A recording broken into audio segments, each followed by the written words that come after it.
This podcast is solely for the attention of institutional, professional, qualified, or sophisticated investors and distributors. Hi everyone, this week we're going to talk about technological rivalries between great powers and the industrial policies they decide in this context. So why do we have to speak about this now? Well, because the US Senate has just passed a bill entitled Innovation and Competition Act, which will allow significant investment in research and development in the industries of the future. We will see which one later in this podcast, with the objective of countering China's ambition.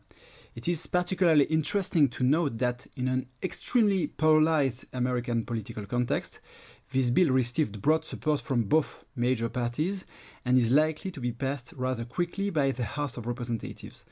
In the US, this bill is dubbed in the press as the AntiChina Bill and is presented by some as a response to the Made in China 2025 strategy. So let's take a step back. The plan Made in China 2025 was unveiled in 2015 by the Chinese President Xi Jinping. It was a 10-year plan that targeted 10 strategic industries and aimed to make China the leader in the high-tech industry, ahead of developed countries and no longer dependent on them. The plan was itself largely inspired by the plan Industry 4.0 unveiled by Germany 3 years earlier. And among the 10 strategic industries targeted by China were robotics, clean vehicles, new information technologies, artificial intelligence, aerospace engineering, and high-tech maritime engineering. From an economic standpoint, the plan consists of government subsidies for corporations, cheaper funding, and the establishment of tax credit, and even if the total cost is not known, it is often estimated to several $100 billion. And this plan has started to bear fruit. We can think of the spacecraft China has sent to the planet Mars, the return to Earth of the spacecraft with samples collected on the Moon, or the 10 kilometers descent of the Fendouse submarine to study flora and fauna. All this gives China a certain prestige, but we can also highlight commercial successes, since China has, for example, become a leader in the electric vehicle market and recently gained a lot of market share in the field of industrial automation. So if we come back to the US, the plan that the Senate has just passed is an ambitious plan of $250 billion over 5 years. And what must be underlined here is that the public research has lost a lot of ground in the US over the past decades. The federal research and development spending, calculated as percent of GDP, has fallen steadily since the beginning of the 60s, which corresponded to the space race. And they are currently barely above half a percentage point. So this bill is clearly a reaction to the emergence of China, which is explicitly mentioned in the bill.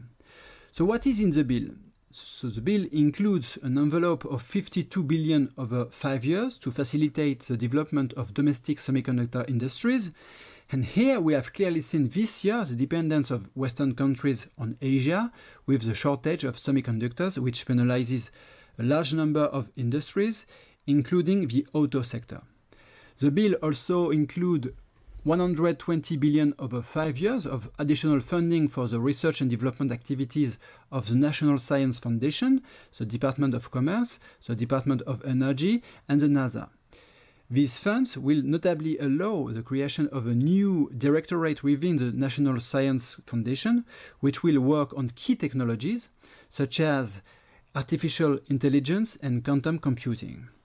So in short, the rivalries of the great powers on the technological level are pushing them to invest a lot or to resume investing a lot, which could lead to innovations that could benefit the national champions.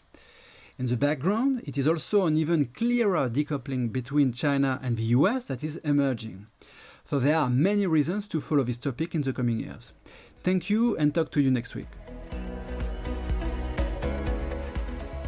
All comments and analysis reflect CPR AM views on market conditions and its evolution, according to information known at the time. As a result of the simplified nature of the information contained in this document, that information is necessarily partial and incomplete.